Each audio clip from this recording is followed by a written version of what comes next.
So they could be. I mean, this obviously, we need to find out from the final game. But the way they were playing that game. Thanks, mate. I didn't realise that's how it worked. But what I was trying to say was they just get a win now. They just they just won with the no, news. Come on, I apologise. We're very used to bantering with each other on the desk. You're new to the scenario. I can't take humour. Talk to me about war. Talk to me about what they do. Well, I mean, we're in draft now. That's okay. We've got some time. It's banned. You are a Greek god of war, as we have known. So. I mean, thanks, guys. Let's just get some experience. No, all I wanted to say was that War played like a team that had been playing for a long time together. The way they were moving around the map, all in synergy. Sure, they weren't necessarily the best calls, but the fact they were all following them, the team worked well together. A bad call is made much better if all 5 members go for it. Absolutely true. Every call is bad if only 4 people go for it. That's how it works. So bans have started. Yes, and, they have. Again, the Nidalee and Kassadin ban, like we expect, targeted against Seven Army and Scarlet. Going to be another prioritization. This makes me feel that maybe Seven Army's jungle pool not quite as expanded, even though Elise is really good right now. You know, it makes me maybe feel like he's more comfortable on that when the Nidalee's gone. I don't think you can really judge from an Elise first pick in that sort of game. I understand where you're going. I understand where you're going, but I think like if any jungler worth their salt at the moment, if Elise is left open and you don't want to first pick the Thresh, we'll take the Elise. Especially as other 2 carry junglers have been banned, so you want to take that 3rd carry jungler and just sort of establish that. But the thing is that this is specifically also because they chose not to pick the Thresh over the Elise here, especially for Illusionist. Zach's open. Whoa, just on the topic of Seven Army. This is why we don't talk during bans, Frozen Dawn.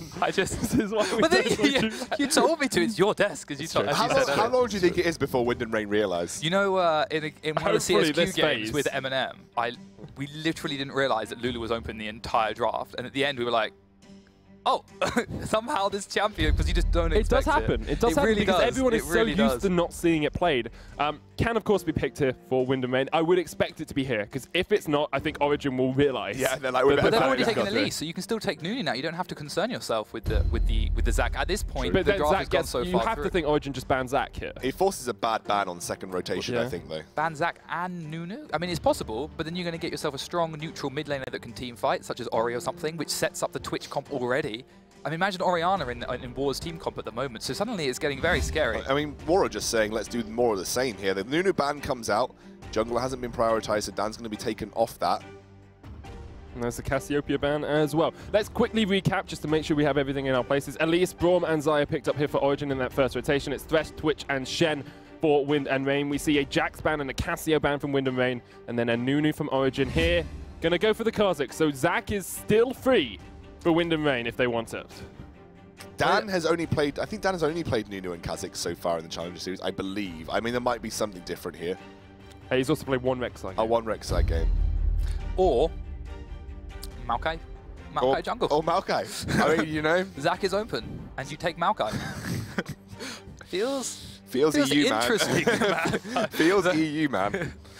Well, that's confusing. Do you guys want me to talk for a little while you can formulate your thoughts about this Maokai? Maokai provides incredible disengage for your team. He does. Okay. That is essentially his job, is he just ults from the back line, ults all the way through, and then will stand in front of all CC. That's his primary job. That's all he does. I mean, like, functions a little bit like Nunu. You have a way to disengage. Without the Blood Boil. Without the Blood Boil, which is the main thing that makes Nunu. But the other parts of Nunu's Death bushes. You could set up Death Bushes. Yes. Full AP Maokai jungle. Yes. It is actually really annoying to play it, like if you go for trades because of the sap magic, you get a huge amount of healing back. It's very difficult to trade with, and Barmy Cinder buffs will buff him through Cinder Hulk as well. Yeah. So it's going to be Kennen and Syndra for Origin. Let's talk about those picks because I understand those more. Once again, no tank coming out from Origin, so they don't seem to care. They haven't taken our advice. But Dan on something that can function more readily as a split pusher than Gangbang. I think Gangbang's great, but at least Kennen hits a spike where he can split push a bit more readily. Kennen wins lane, right? Yeah, he wins lane, which right? is the primary advantage. So we have a Maokai jungle. Yeah. Do you think Wind and Rain just got to this point and realised they could have picked Zac? Yep. I totally agree. I think that's what's happened here because I don't. Oh, Zac's probably bad. Because the whole composition, like with a Nunu or a Zac here, that's what you want. Like Nunu, it's just better, right? Nunu gives you the Blood Boil. Zac gives you the full engage, which sometimes you need when you've got a Twitch, because otherwise it can be difficult to like submarine it in. Massive CC and distraction for CC to get for Twitch to get a big ultimate off. And that's exactly what Maokai does as well, except Zac does it better. And it delivers a Shen so beautifully into the middle of a team fight. Yeah. I think there's absolutely no doubt that Zac is a better pick here than Maokai, but what Maokai does provide is disengage on a different level to Zac. I mean, Zac's disengage is essentially just try and stun them and then pick them up to let's bounce, but that's not what he should be doing. Maokai is dedicated. Maokai has a root, he has a knockback, he has saplings that are a pain to run through, especially if you throw them over their tank. And then he's got a lane-wide route as well. Braum can block it, but that's only once it gets to the back. And if you think about the composition that Origin's running, they're all very squishy. That root is going to do tons of damage once the Twitch and Corki can apply the damage on top of it. So, in a sense, from a point of view of disengage, the Maokai is perfect. Did get slightly buffed this patch as well. Health was increased, and I think the range of the Nature's Grasp, the ultimate, got increased as well. By quite a lot. Yes, increased by 5th. 2,500 to 3,000. I've played it a lot in Twisted Tree Line. And the cooldown was reduced. So, I'm looking forward to seeing how it works, because I think it's a new meta pick that we haven't seen that often, could do a lot, well, haven't seen that often in 7.13. We've seen a lot of Maokai in the past. If you get Shen into the backline to provide distraction, it could actually be a really good way to follow up and secure good Twitch damage by having Shen get a taunt, follow up into the Maokai route. Suddenly people are stuck there for Twitch to just wail in on. And it makes it very difficult to even get to Twitch on the backline. Yeah, good way against disengage against Kennen, good disengage against Syndra as well if Syndra's trying to follow up for an ultimate. Lots of ways you can protect Twitch here with the Maokai, and Twitch kind of is the composition for Wind and Rain again. Yeah, I mean, essentially these two comps are very similar to what happened last time. Origin has no way to jump onto Wind and Rain in teamfights. Well, we'll have to see if perhaps Origin have thought of a strategy that we have not concocted. Is going to be a cull to start for Dan down up towards that top side, playing the AD Kennen, we assume. Doesn't really need any more AP when you've got an Elise and a Syndra. And OG will push themselves forward just a little bit here. Get caught out by the cat. Illusionist takes the first damage of the game.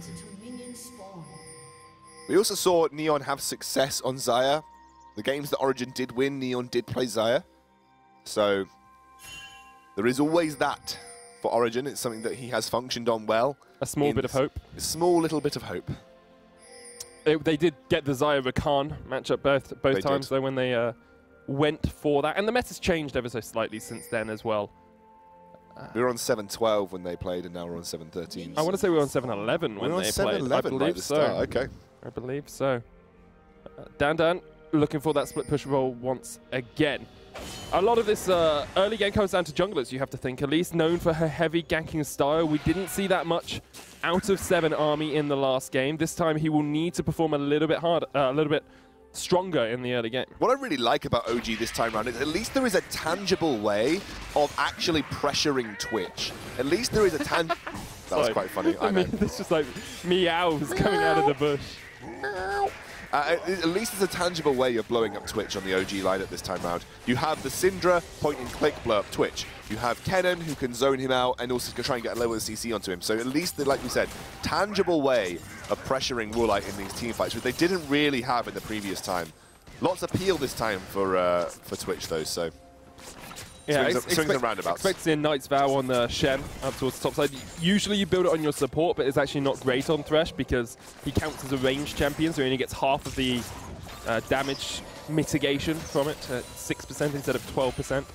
Yeah, not fantastic on Thresh, and agreed. It is a pretty strong item for those top laners, so again, you are basically playing the Woolite composition with Larssen as a supplementary sort of damage source here.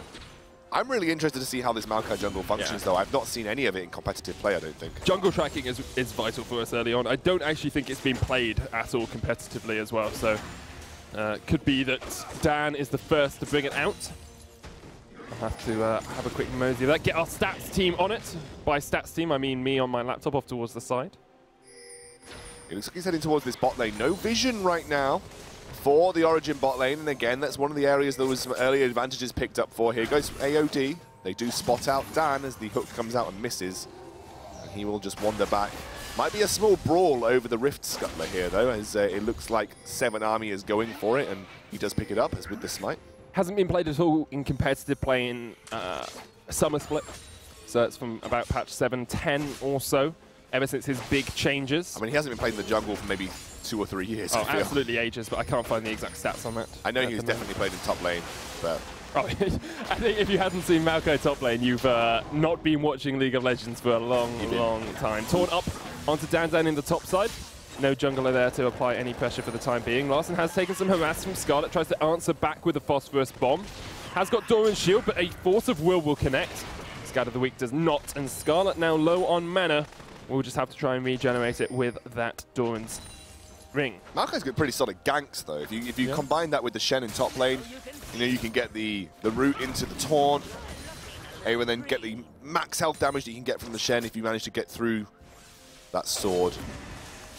I mean, it's still Elise though. Elise has really strong ganks as well. Yeah, so very true. Jungler to jungler, Elise just seems stronger to me. It provides a bit more damage early on as well, which is definitely a good supplement to have.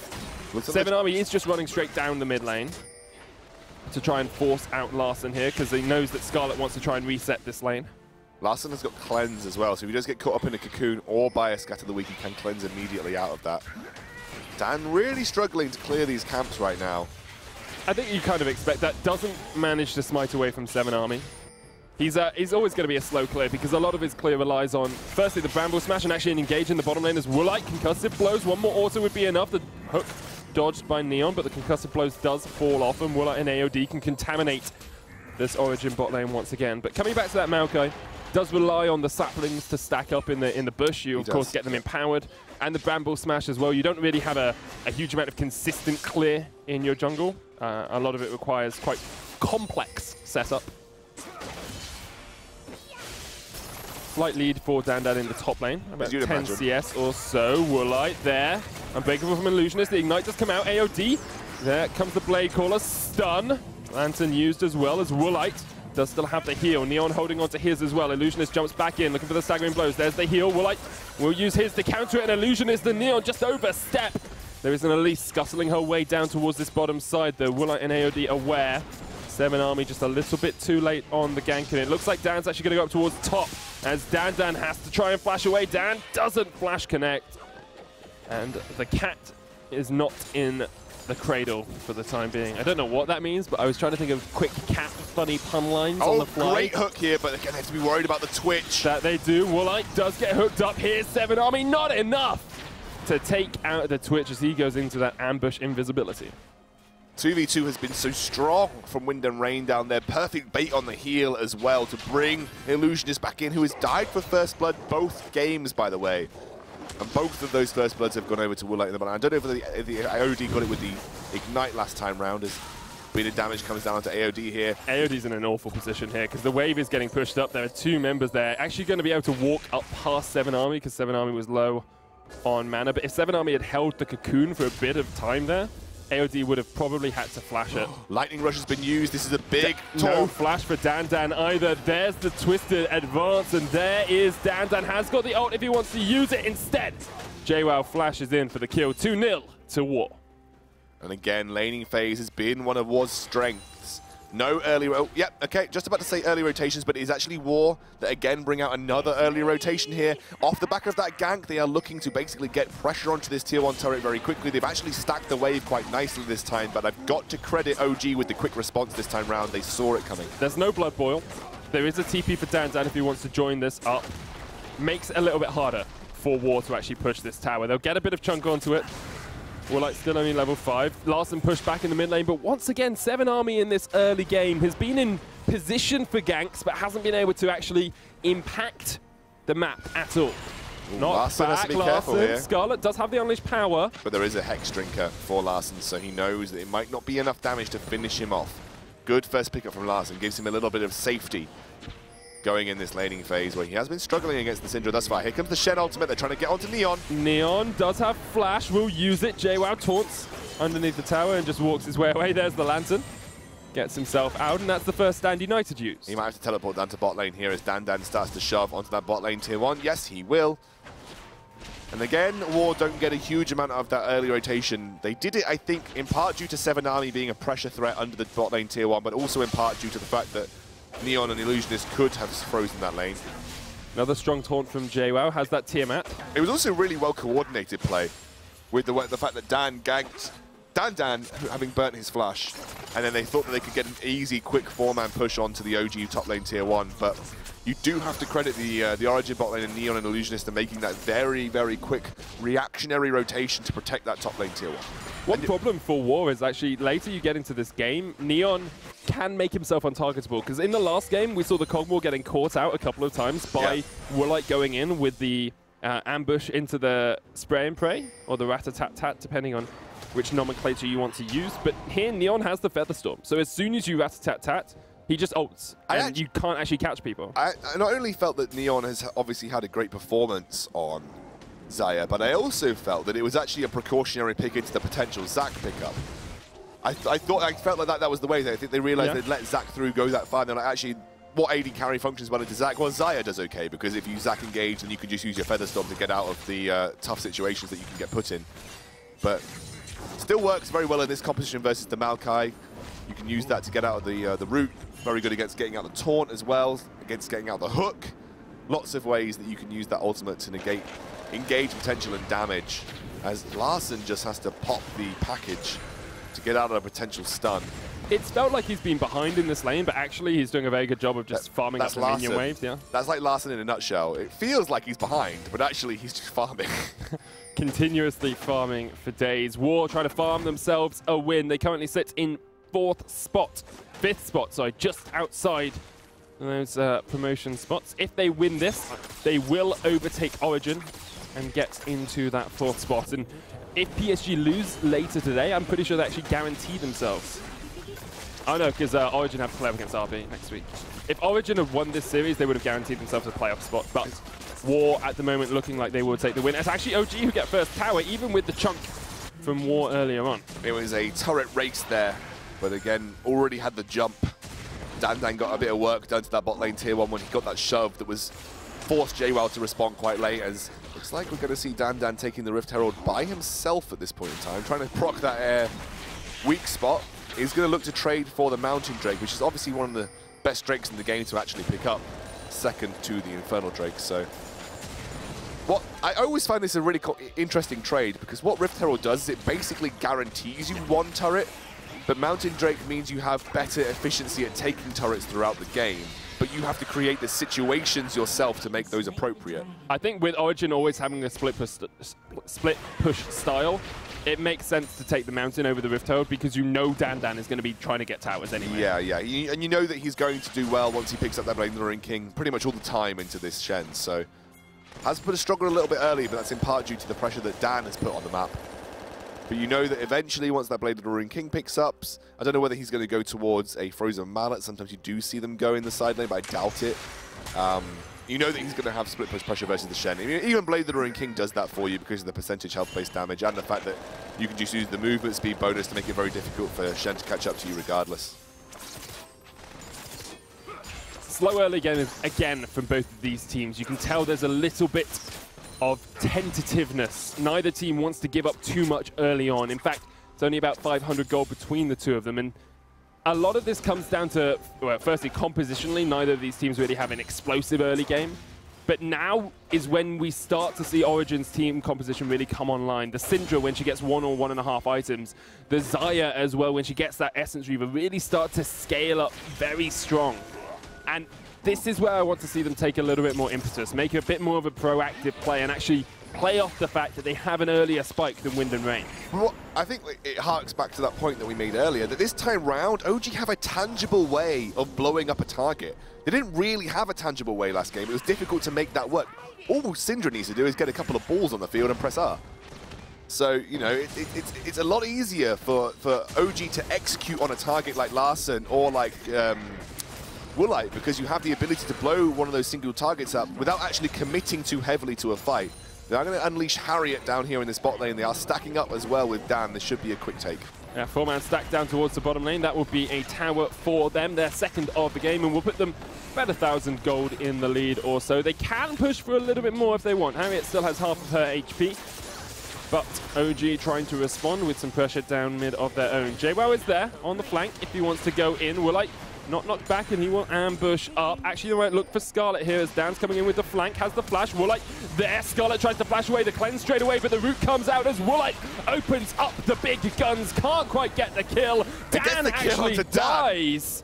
And Woolite just unable to cut down Skarlet. Not sure where that ultimate was positioned or which direction it was going in, but it got the root, though. Yeah, it got the root, which is the important thing. The thing is, because when you twisted advance into Bramble Smash, you knock them forward. You always actually want to ult away from where you think they'd run to, if that makes sense. You want to ult back towards your team when you engage in that way, just because of the micro positioning of Maokai. Ah, I see. Yeah. I haven't seen too much Maokai recently. Nor have I. Nor have I. JWoww is going to use teleport up towards the top side, even on gold, as Skarlet uses that unleashed power to get them a kill. And actually, OG are going to be able to push this mid lane turret a little bit. Larssen does have the package if he wants to try and clear the way with that. Uses the Phosphorus Bomb. Glacial Fissure comes out, and I'm not sure what Illusionist was thinking there. Perhaps hoping they could catch Larssen unaware. Also got to remember that Cleanse gives tenacity as well, so you get the ability to reduce stuns and roots and all that kind of stuff after you use that Cleanse, which meant that he was going to be pretty safe regardless of that situation. Great Cleanse on the Maokai route, though. Basically saved his life. And Dan sacrificed his. I think Woolite just didn't have the damage they were expecting either. No crits on him yet. He's only got Bilgewater Cutlass in the recurve bow. He hasn't hit his spike exactly. yet, right? He hasn't got one item. Yeah, like the big spike for Twitch early on is that Blade the Ruined King. You can get some kills on singular targets. Then you get the critical strike built up as well. Starts to be a bit more impactful across teamfights. But that was ambitious, to say the least, to go for a kill onto Skarlet without having the item spike hit for Twitch yet. 15 minutes in, and once again, these two teams are even. Not much between them, it would seem. Towers are in favor of War. They're only one ahead, though. And Dan now completed that cull, fully stacked up, has a Blade of the Ruined King of his own. Suddenly he's going to have good split push pressure versus this Shen. I mean, Shen's got Tiamat. I do like that Shen's prioritized Tiamat in lanes that they are expected to lose as the game goes on, because it gives them the ability to at least clear waves under turret, which is very important, because if you don't have that, Shen's wave clear is literally awful and doesn't have the ability to sort of protect his turrets against a split pusher. So by getting Tiamat, it gives him the opportunity to just say, okay, I know I'm going to lose, I'm not going to take trades, but at the very least I clear waves into turret, which denies pressure on turrets, at least for a small portion of time. Let's have a look at the OG vision control for the moment, Xscoundrel, because this is something that really sets up mid-game plays. They've got strong wards throughout the river, as you can see. However, they haven't really got much deeper into the War lineup. If we toggle that over to War, they're really not basically mirrored. Yeah, they're basically mirrored on either side of the map, but you are covering the areas of the map that you no longer have control over. So you have to cover your own blue side jungle when you lose your top bot lane tier 1 in the bot lane, because it's more areas for you to get punished. Same if you lose your top lane tier 1, you have to cover your blue side on Origin. So they've basically made it a little bit safer to push those side lanes out by covering those vision areas. But it's nothing proactive. It's more of a defensive vision line, so neither of these teams are willing to take huge risks, it feels, at this point in time. Dan actually did just get quite a deep ward into the blue side jungle of OG, so that will help them out a little bit if they want to be proactive towards that cannon. There is a dragon about to spawn. It's another mountain that OG will desperately want to acquire for themselves. War have backed. Don't have much river vision in this river, but Dan is going to try and rectify that fact. When we get to the stage of the game where you're getting these big tanks for War, you're talking sort of 3-4 items area of the game, there isn't much way I feel that OG actually gets past that tank line. Especially with the build that you see on Neon, he's going the Essence Reaver build instead of that Blade the Ruined King build. Woolite, Blade Caller, there's the Stand United as well coming in from Shen, flashes away. Here comes the Roots, Nature's Grasp, will lock onto Illusionist. Great disengage. The flash. Great disengage from Maokai. That's kind of maybe why he was picked there. Even if you get a catch onto Skarlet, the Shen ultimate bails out the burst, and then you have the Maokai to prevent any follow-up. That's genius, actually. I didn't even think about it that way. One of the ways that you get under the skin of this Wind of Rain composition is by having the ability to follow up on the catch on either Woolite or Larssen. Having Shen and Maokai there prevents the burst coming out from the Shen. He has got the ultimate. And then, obviously, Dan can then... Oh, AOD. Almost. You know. Channeling his inner yellow star. Just unable to connect with anything. Aren't on yet. But, you know, Maokai then disengages so heavily that you actually stop the follow-up from a catch, which I think is really important in this Wind and Rain composition, that you want to keep those two major carries alive. But yeah, it's not the Blade of the Ruined King build from Xayah, so I think she's going to struggle to get to those tanks once the armor starts to build up, especially as it looks like Maokai is going very quickly either towards a Frozen Heart or a Frozen Gauntlet. 7 Army with the flank will land the Cocoon onto Woolite, but they're going to try and turn this one around. Skarlet Unleashed Power, that's a dead Twitch. And 7 Army gets himself away. Good flank from him. First real proactive play we have seen from the Elise this game. Yeah, Skarlet bailed that situation out there. Again, Woolite wanted to be in an active position to put pressure onto the Elise when she came down, but also by taking an aggressive position made him very susceptible to Skarlet's ultimate, and Skarlet only had to pull the trigger And that's one of the areas of the Origin competition that we said was a bit better than previously. You only have to hit one button, and as long as you've set it up correctly, you could pressure one of these hyper carries on Wind and Rain very easily. Like Woolite and like Larssen, you exploit poor positioning by having the Syndra on side this time round. I really think that Woolite needs to take a page out of Mini Trupax's book and get himself a second item QSS. Because if any CC lands on him, he just dies, like to the Unleashed Power. He hasn't got the protection in the form of Thresh. There's no Locket yet. There's no Knight's Vow. There's nothing to protect him at all, in all honesty. So I'd really like to see him get a QSS early on to try and get himself out of these sticky situations. Also take a look at Dandan. It's something that we haven't touched on really since he got ganked, but he has actually been generating a lot of pressure in these side lanes. And you feel like JWoww is struggling to keep up with what Dandan is doing here. He lost the top lane tier 1 just through pure split push pressure because you're not able to keep up with that kind of level of pressure once the Blaze of the Ruined King comes out for Dandan. And now he's trying to do that in the bot lane too. Now that Baron's coming up, it is the lane that Dandan probably will feature in the most, as Woolite picks up his red buff. And you can see here, JWoww stuck clearing under turret. Tries to go for an engage, but you don't feel like it will result in a huge amount. And he does have a lot of damage if he can land that taunt. Taunt into Spirit's Refuge. Actually looks like Larsen's on his way. Might have the package here as Larssen does look for the flank. He's going to package around. Dandan slicing Maelstrom, dodging around as much as he can. JWoww wasn't able to connect with the taunt, but Larssen will connect with the Gatling gun, and that's a dead Dandan. Go to the source of the TP is something we say time and time again when you play into split pushes. Neon looking for the Feather Storm. The stand united just in time. Skarlet there as well. Force of Will is not enough. Skarlet will unleash hell on the face of Woolite, but will go down for it. Neon caught out as well with the Phosphorus Bomb. This is what you get for having a backup AD carry. Larssen joins the fight and cleans up one more. War will look for this mid lane tower. They will equalize the gold score and perhaps look for even more. OG wanted to punish the fact that Larssen rotated down to kill Dandan there by going for a catch on the Twitch. I think it's only because they landed the root from Neon that they felt that it was okay to go for it. Skarlet still managed to pick up the kill regardless. Remember, that is something that always sits on the OG side of things, but Larssen was able to very quickly rotate back up towards the mid lane and punish OG for that play. Yeah, good play by Larssen. That's the mobility of Corki coming into play there.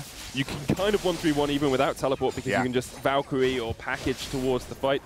Able to catch out Dandan. It's something we have seen from him in the past. No vision control over to that war jungle, meaning that Larssen could basically walk up to him for free.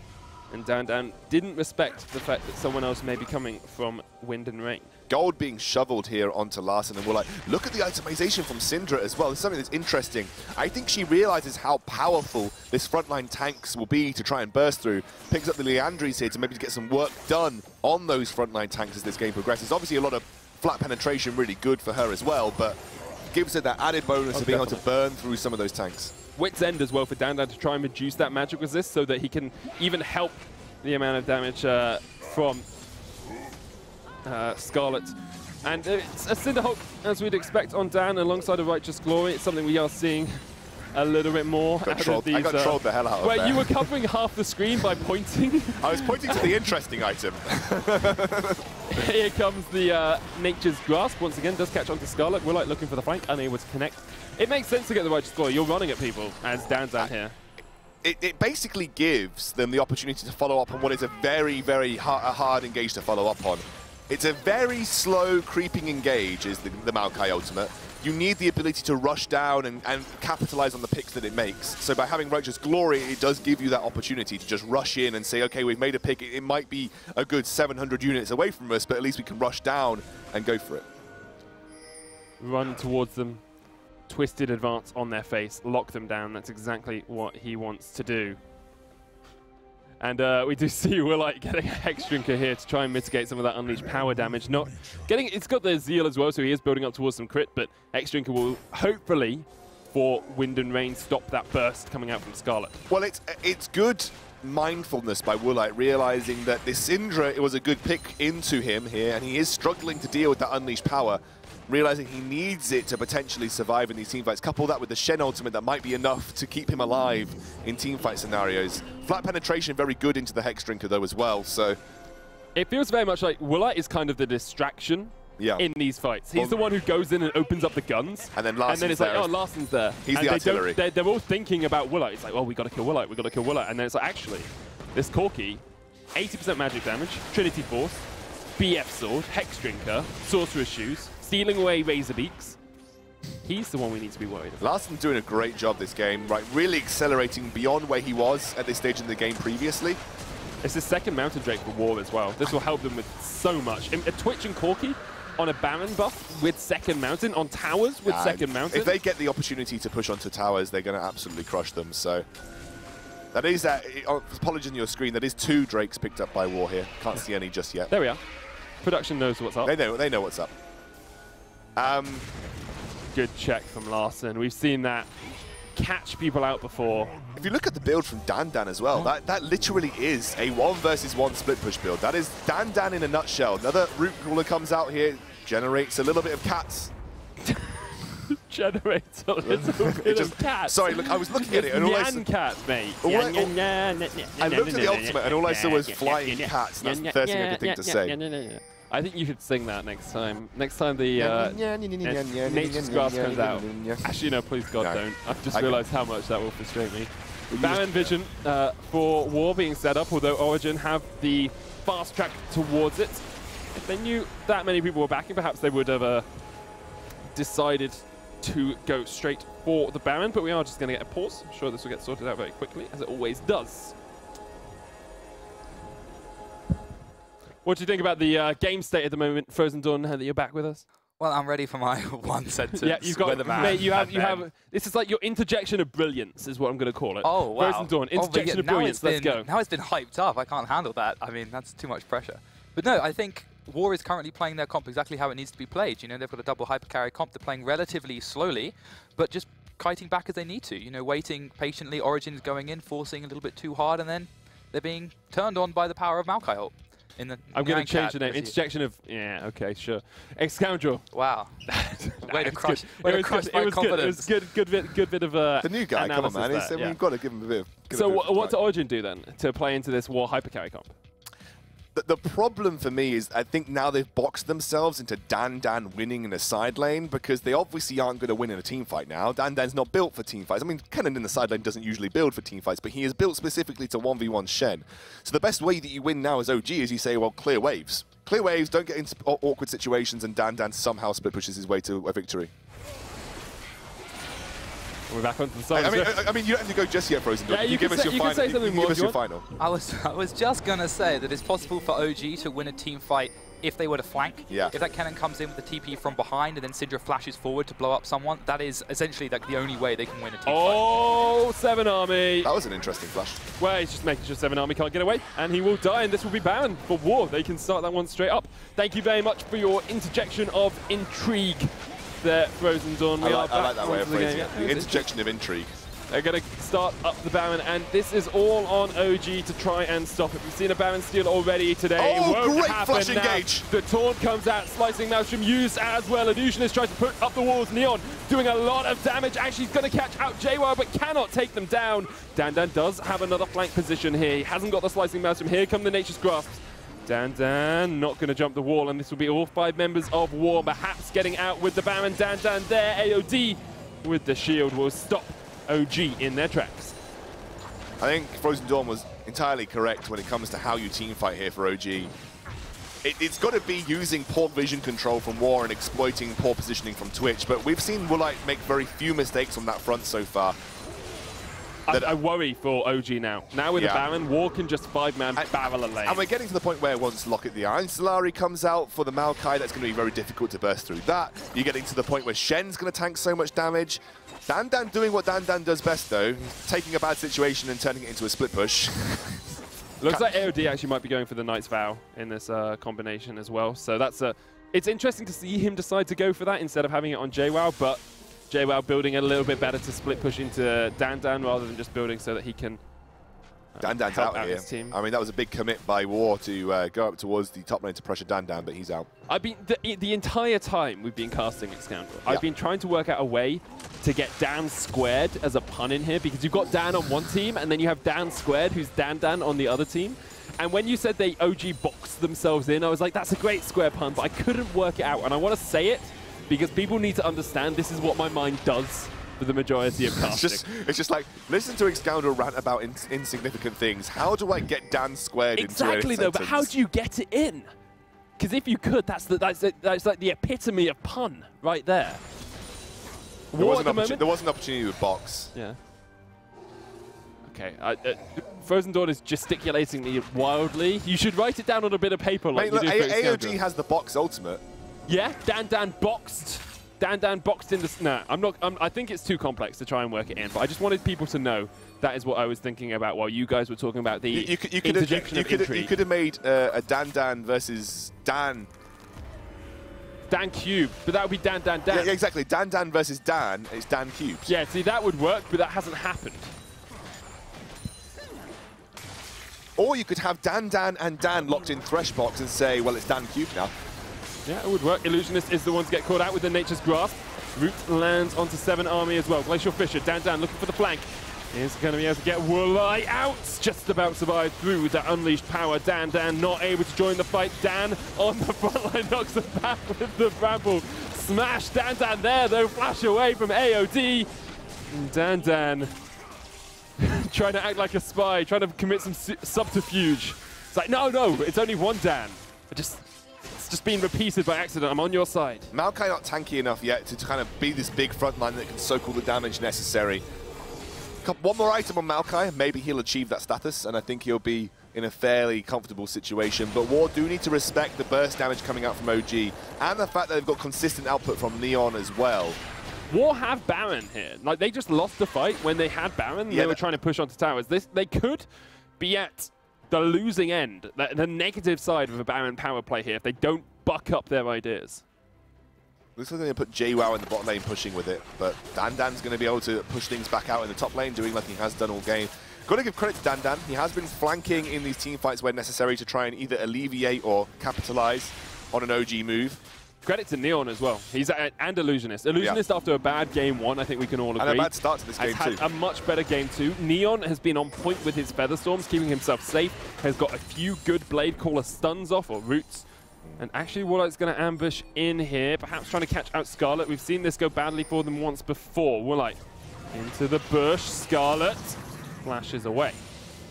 Knight's Vow now also on Woolite, so you do get that extra damage reduction coming through. He's becoming a very safe Twitch here. On top of the Locket, the Iron Stellari, on top of the ultimate from Shen, on top of the Knight's Vow, and the Mortimer Mortius that has been finished. Very difficult to shove the damage through from Skarlet this time around. Ocean Drake for War. They will add that one to the double mountains they already have. Not the most impactful dragon in the world, but one that they will be satisfied with, I'm sure. However, Baron power play still not. Oh, didn't do anything for them, really. Didn't get a tower. Didn't really get much chunk damage. Now they go back to this split push composition. Larssen up towards the top side. JWoww down towards the bottom, and the rest of the team in the middle. Yeah, they have been struggling, I think.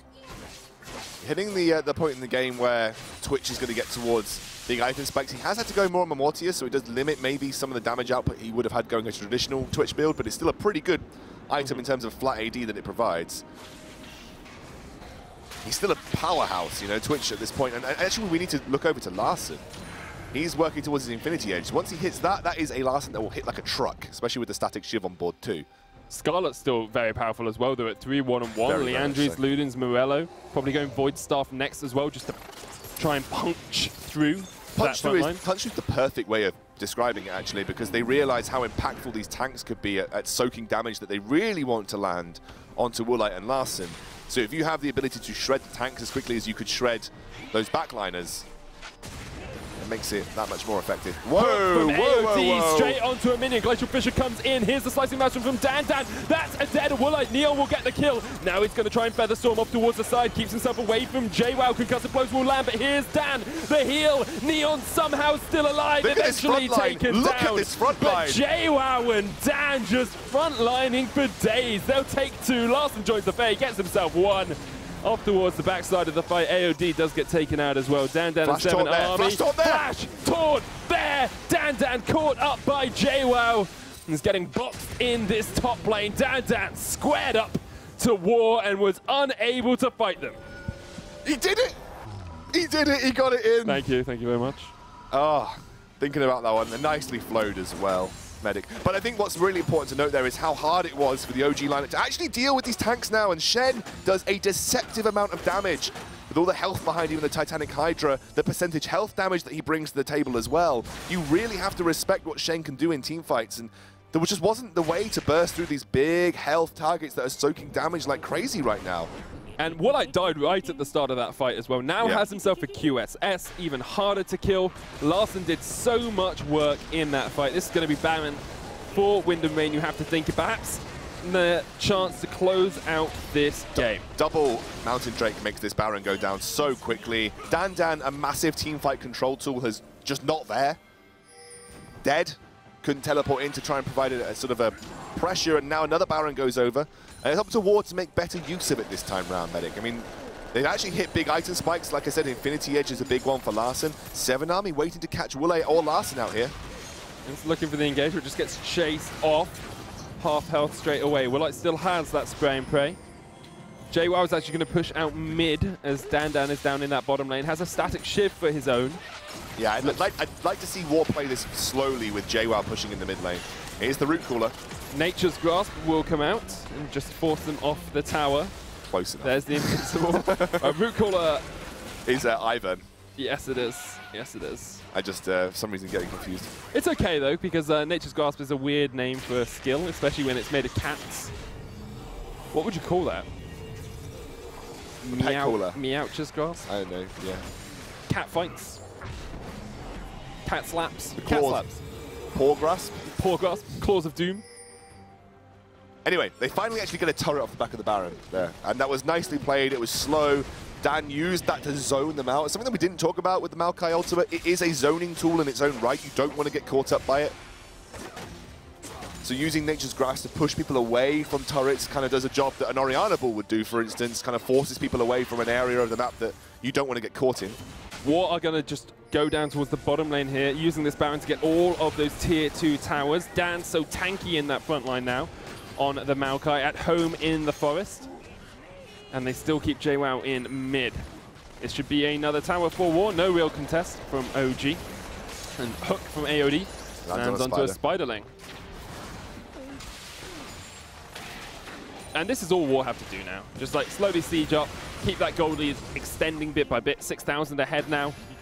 They don't have the best siege, and there's relatively good wave clear from OG, but with Baron, they can kind of mitigate some of that. You've got double Mountain and double AD. I mean, that just shreds through turrets if you get the opportunity to get on them. Yeah. And remember, if you've got Nature's Grasp, JWoww can take a frontline position, you can clear waves so quickly. You do get opportunities to land basic attacks on turrets. The inhibitor turrets might be a bit more difficult for War here. That's the thing. You have to get up to them, and the struggle is going to be getting and there's no threat of a flank play on a inhibitor turret, so it makes it a little bit harder to siege than the rest of the map. But now they are utilizing split push pressure with this Baron, which I think is working really well. It's what they need to do. Split up that OG lineup. Nature's Grasp as well, just to force them off the tower. This will be the first inhibitor tower falling down towards the bottom lane. The Hook does land onto 7 Army as well. Meanwhile, in the mid lane, Larssen is looking for a turret of his own. He gets it, and the inhibitor to boot.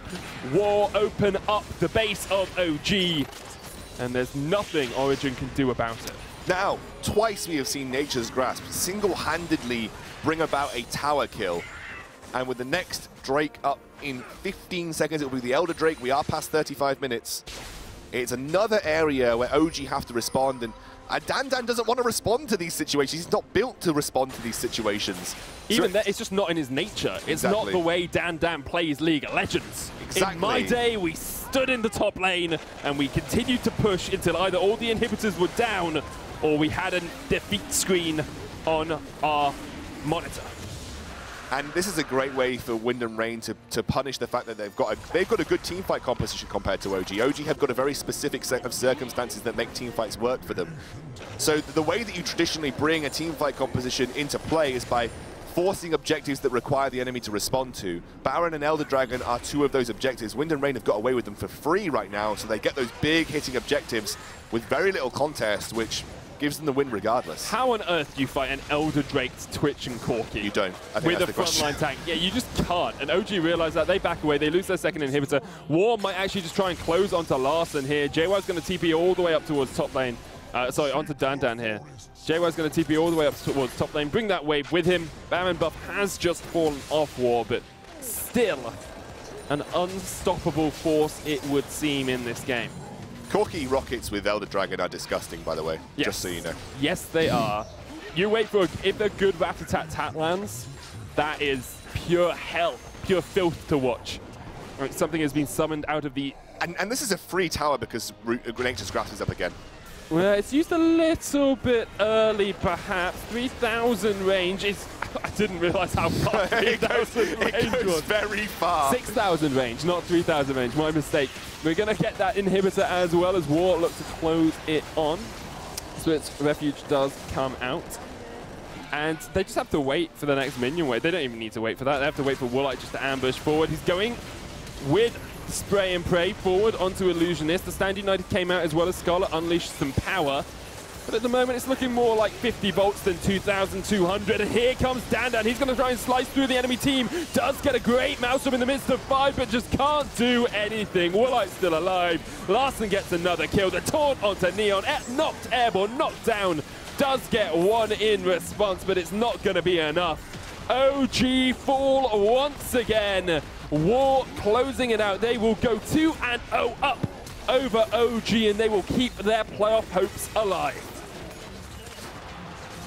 Man, Wind and Rain basically replicated the same composition by swapping out the jungler, but I didn't realize how strong Nature's Grasp is in sieging tower situations. I mean, I think I needed to see it to believe it.